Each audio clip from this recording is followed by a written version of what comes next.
rappers that ain't living they raps. What's y'all opinion on it? I think it's a little mixed. You know what I'm saying? I'd rather somebody rap and not be serious when they talking about committing murders and crimes. But if they really doing it, that's hard. But then your favorite rapper end up in jail or dead literally 2 years after that song dropped. So is it worth it? I don't think so. But let's get into the video. Rappers who don't live what they rap. Nowadays, more than ever, rap fans care about authenticity in the music they listen to. In the earlier days of rap, most people assumed the music was just a fictitious exaggeration of the artist's life. Really? But with the rise of subgenres like drill, I thought since back in the day, all these rappers was rapping about real shit. So we've been capping since the get-go. a fictitious exaggeration of the artist's life. But with the rise of subgenres like drill, it has come to be expected that rappers actually live out everything that they put into their music. And you would think it would be good enough if a rapper at least lived his raps, but then stopped once he got rich and famous, right? Well, a lot of fans actually get disappointed if an artist isn't actually sliding on his ops, while having $1 million terrible, bro. Terrible mindset. A record deal and having no actual need to be in the streets anymore. Exactly. A perfect example of that is there's some people who actually think that Lil Durk shouldn't enact Rage Against Quando Rondo himself. Talk about a dumb move. But in this video, we're not discussing rappers who actually once Lil Durk up. Why would he even do that? He up. Why risk it? Lived the life that they rap about. We're gonna dive into rappers who actually never did anything that their music talks about. Okay. Before we start this video, oh, Future. Oh, bro. Look, man, I get it if you like Future music, but bro, let's not act like he didn't introduce a lot of people into drugs and he don't even take that many. Though, make sure you. Bro, Juice WRLD said it himself, man. And I'm not gonna blame Future for Juice WRLD death because Juice WRLD was a grown ass man. He chose to take them pills. But he said so himself. You know, I started doing it because Future made it sound cool, made it look cool. Said it himself. Click that like button, rap about. Number 6, Tyga. The first rapper we have to bring up is Tyga. You might be thinking, does Tyga even actually act like he's a gangster or in the streets? No, he just in recent make years, party he's music. mainly been releasing party songs like Taste and Splash, songs that have done quite well. So a lot of people might not remember the beginning of his career. When a lot of us were first introduced to him, he was portraying the image of being a member of the Bloods, and also being from Compton, a city we all know the reputation of. He got called out by a lot of people for portraying the image of a gang member from Compton, when in reality, he had rich parents who grew up in an affluent area of California. What? Hold on, no. I mean, yeah, I get it. He wants to be a gang member, this and that, but he had rich parents? Really? I thought he just was a come up and he just joined Young Money. You know, he had some good ass verses. Wayne liked what he heard, and then Wayne put him on and he got his come up from that. I didn't know he already was coming from money. Well, just because your parents got money, that don't mean you got money. There's a lot of parents that be like, nah, you got to get it on your own. Compton, when in reality, he had rich parents who grew up in an affluent area of California, known as the Valley, which is ways away from Compton. Some people might also remember the time Tyga had beef with Lil Durk in 2014, and rapped lyrics like, quote, "Know some Hoovers that's down to ride for a homicide when it's drama time." Okay. Hoovers, for those who don't know, is a set of Crips in Los Angeles. This beef was— Wait, Michael Jackson? Hey, yo, Michael was on that shit, bro. I never seen no photo like this in my life. Pretty short-lived, and if we have to give Tyga props for anything, Squashing he has at times admitted that he doesn't really live that life, unlike some other rappers on this list. Number 5, Rick Ross. Oh, I remember this one. He was talking that big shit, then it comes out he was a parole officer. If you ever wanted to imagine what it feels like to be a drug dealer, putting on a Rick Ross album would be a great choice. Other than Pusha T, there's really no one who paints a more vivid picture of that lifestyle. If you let Ross tell it, he's the second coming of El Chapo, and supplies the whole state of Florida with work. But the problem with that is the rumor of him having been a correctional officer before he got famous rapping. Well, I mean, that don't even really mean nothing. You could be on the straight and narrow and then become corrupt. He could have been pushing that way as a CEO. Rumors. He definitely was a correctional officer, making $25K a year in the mid-90s when he was 19. Prior to that, he attended Albany State College in Georgia for a year where he played football and studied criminal justice of all things. That makes it hard for some people to buy into the stuff he raps about, but on the other hand, he didn't blow up with rap until he was well into his 30s. There's no telling what 20-something-year-old Rick Ross was doing. He seemingly never got into any big trouble during those years, whatever he was doing. One of the biggest proponents of these rumors was 50 Cent, who said that Ross was the fakest rapper in the game, and also claimed that Ross had staged a drive-by in which his Rolls-Royce got shot up in Florida. In this situation, I think the truth lies somewhere in the middle. Ross probably wasn't the prolific supplier of narcotics that the music suggests, but he probably did dabble in that lifestyle. I mean, he is from Miami after all. And would he really be accepted in the circles with rappers who actually did live that life? If everything he talks about was completely fabricated, I don't think so. I don't know. The gang members done a lot of crazy shit, especially nowadays for some clout. I don't know, maybe. Number 4, Soulja Boy. Hate him or love him, Soulja Boy has done a good job keeping his name buzzing for quite a long time, considering he's been famous since about the mid-2000s. We always hear him doing something no other rapper has done, like releasing his own gaming console. But we always hear him doing something no other rapper has done.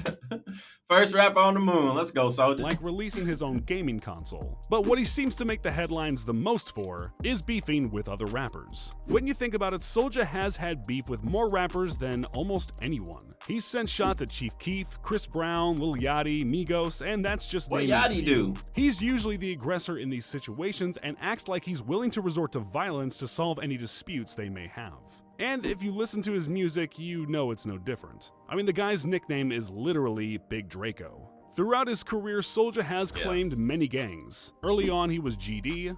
At one time, he claimed to be a member of the Compton Piru Bloods. And that begs the question, if he's claiming to be a GD and a Blood, where is he actually from? Like, where did he grow up? Mississippi, Chicago, Atlanta, and apparently Compton? If he's claiming those gangs, I swear he claimed Atlanta. Must have done something gangster, right? Well, the guy's been famous since he was in high school, and the worst he's gotten arrested for is a death threat. Soulja seems to be the case of someone who thinks that if they act gangster, that they actually are, but no matter how many times he waves a gun at the camera on Instagram, it doesn't seem like anyone actually takes him seriously.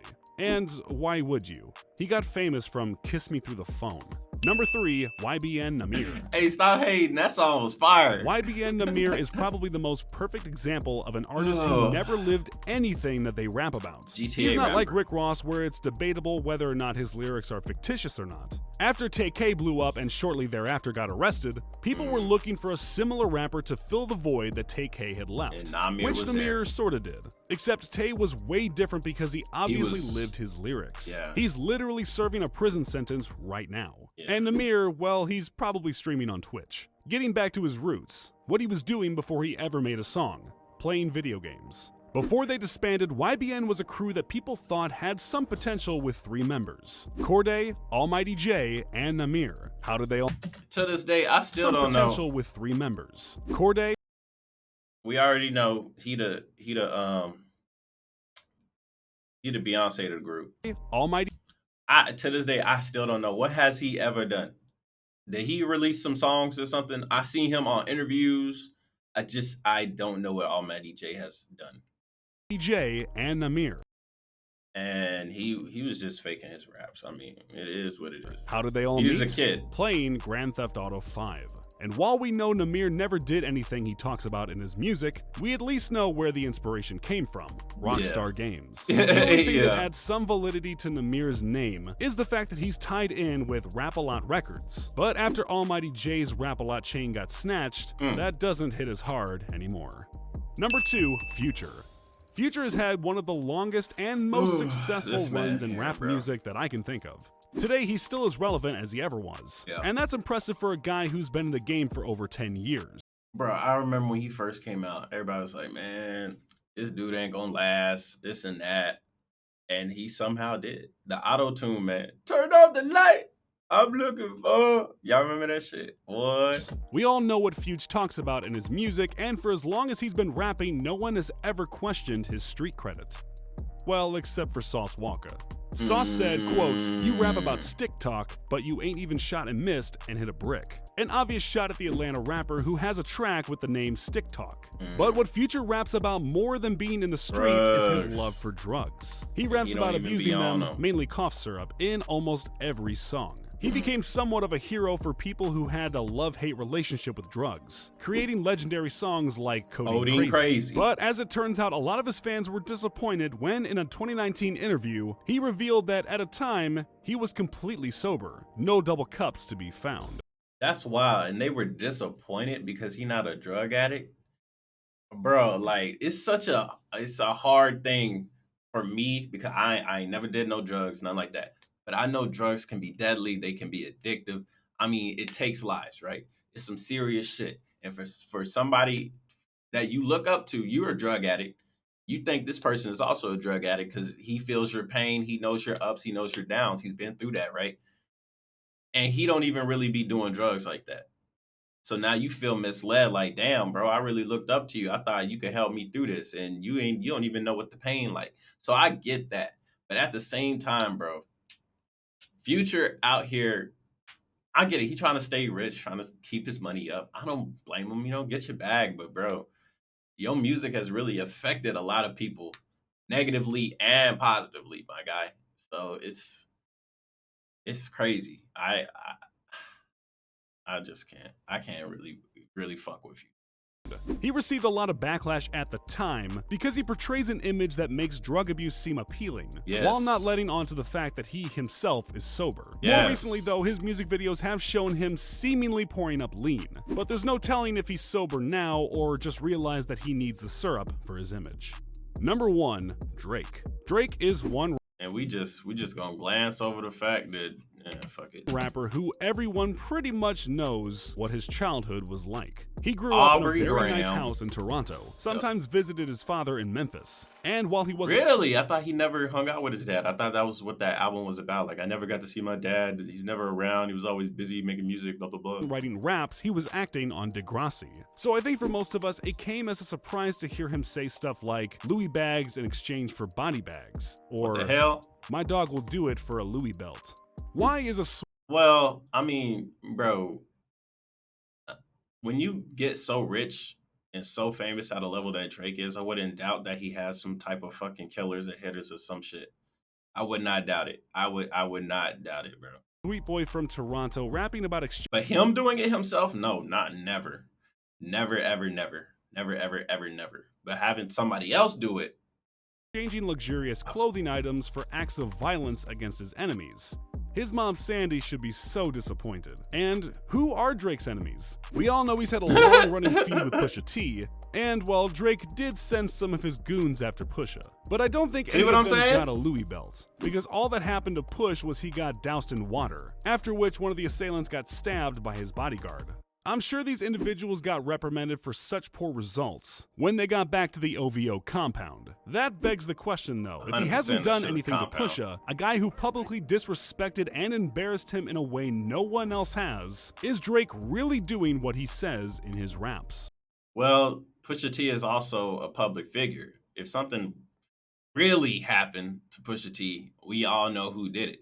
Okay, he has had a few people beat up, like Toronto rapper Mo G, who got assaulted by an OVO Exactly. affiliate. We don't know who that is. Who is Mo G? Exactly. We don't know. So yeah, it makes sense why he got his ass stomped out. And also, a producer once sued Drizzy for allegedly having him attacked. Either way though, nothing has happened to Pusha, so I don't think anyone can take songs like Mob Ties seriously.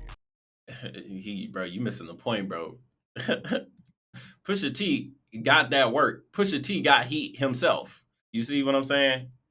Of course, we ain't hear nothing about Pusha T getting attacked by Drake. Pusha T got connections as well. So you can't even say that, my G. But with all that being said, rappers who don't live what they rap about.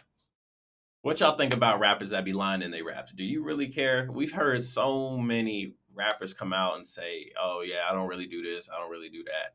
Or they get exposed for not knowing what the fuck they talking about in their raps. It's nothing new. Are y'all surprised at this point?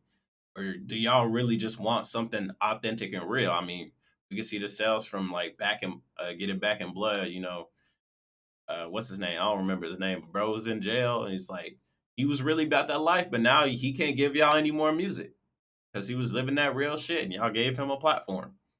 Is it worth it? I don't think so.